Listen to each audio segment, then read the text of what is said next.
Shut up and sit down. Hi guys, I'm Dodge. This is Big Mac's Workshop and Paint Studio, and I know it's been a very long time, but finally I'm doing another green stuff video, and I'll hopefully be doing a few more later on. So what we're doing today is we're going to build a mouth on the front of the Land Raider.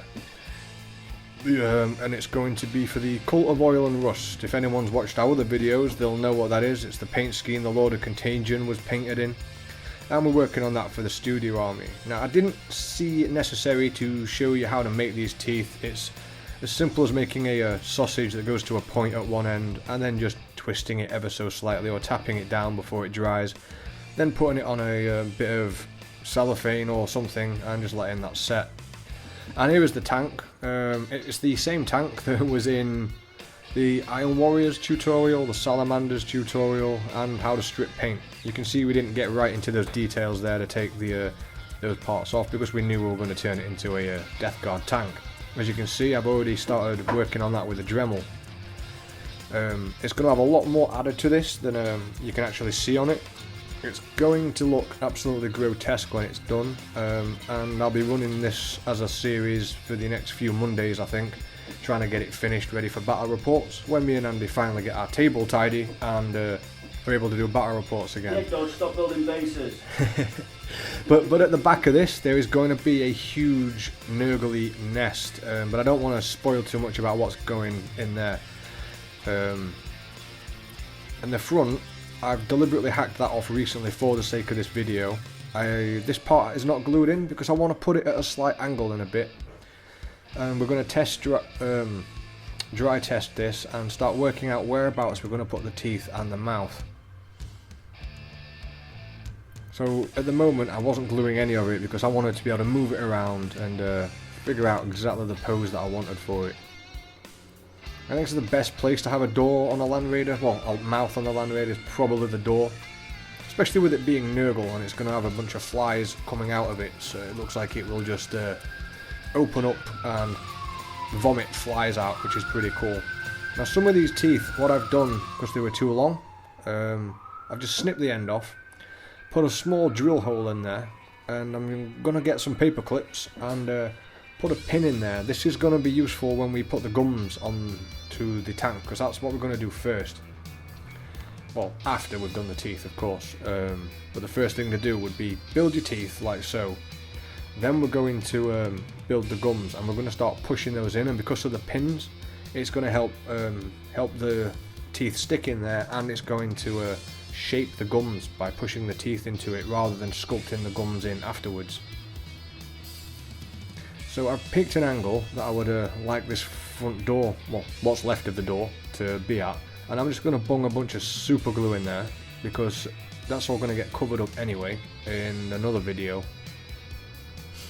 So once we're done, we're going to blend, or once we're done with this video, I'm going to blend the metal parts into the flesh parts of the tank.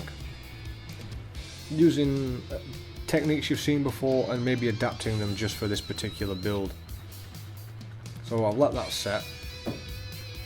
That's nice and solid. I mean, a lot of what you do with the green stuff, it's a pre-design work, and as you can tell, what's happened here is it's come apart as I've dremeled away all the back.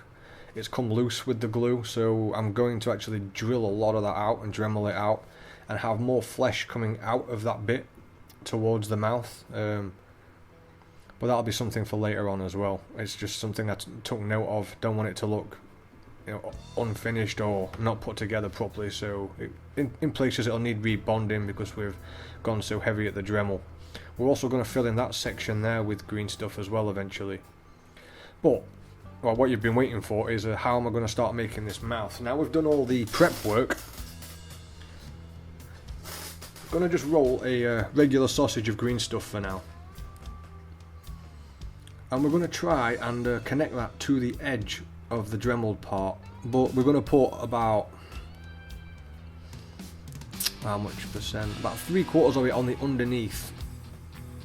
And then we're going to start pulling it from the underneath upwards. This will make a really solid bond. Then we're going to pull it up to start covering up the Dremeled parts, and we're going to build that up and cover it over.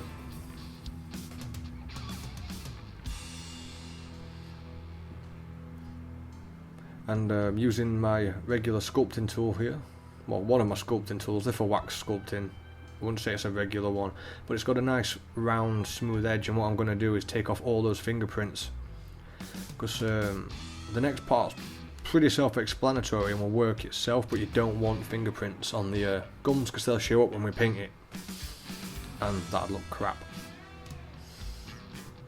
So just pushing those in, getting rid of all the fingerprints. So we've got a nice smooth piece of green stuff.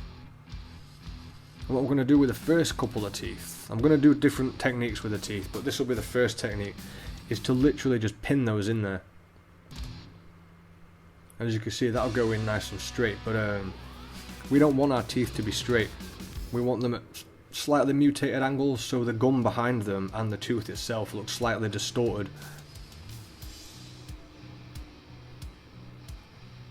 I only really pinned 2 of the teeth in this way just to get it started. As you can see, I'm not putting them directly next to each other, and I'm also putting the pins in at angles as well.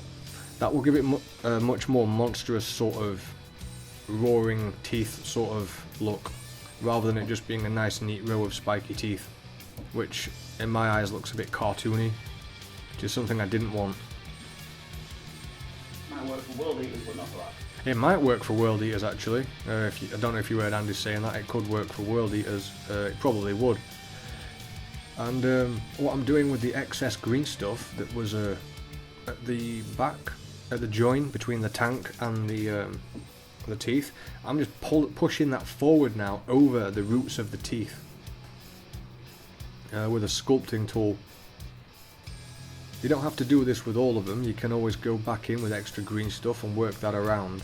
But in hindsight, I wish I'd put a little bit more green stuff on this initial sausage for the sake of having something more to push into. Now I'm checking the size again. As you can see, those teeth are going to go too far inwards. So what I'm going to do with this door is I'm going to cut a big section of this door out.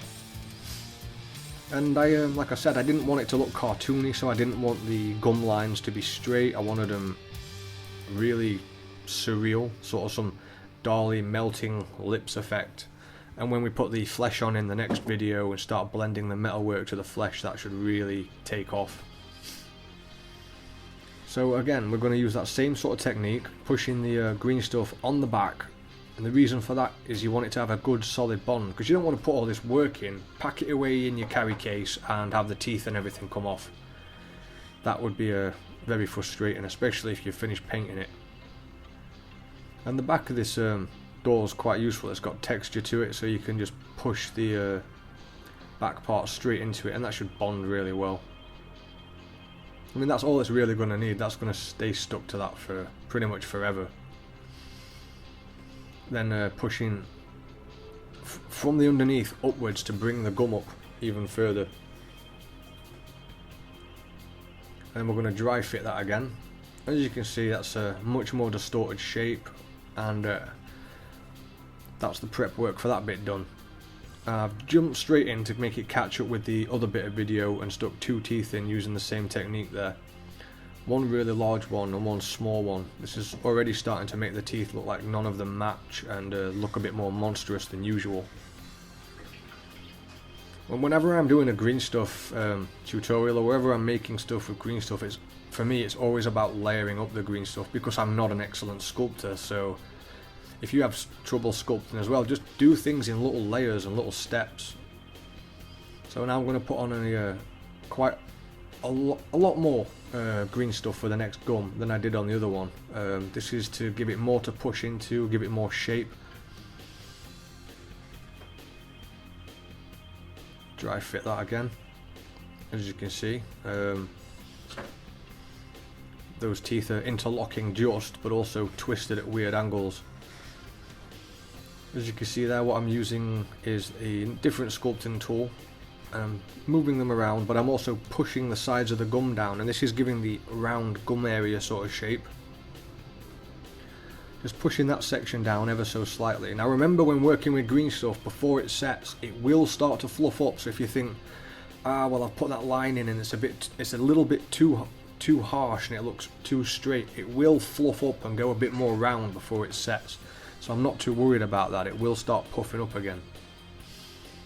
And another technique I'm using for adding these teeth on, because those last couple that went in were literally just pushed in, giving that round gum shape at the bottom, is cut out a right angle of the inside of the tooth, and this way we're going to be able to push that particular angle right into the green stuff, and that gives us a much more pointed recess in the gums. So if you wanted something with a more vicious demonic look, with pointier looking teeth, that's how you would achieve that look. You sort of just poke those in there. As you can see, those gum shapes are coming along, and all I've really done is push teeth into it and, you know, sculpt a tiny line in between them, and then push the teeth back in again, and that's distorted the green stuff around it, giving it a nice smooth edge.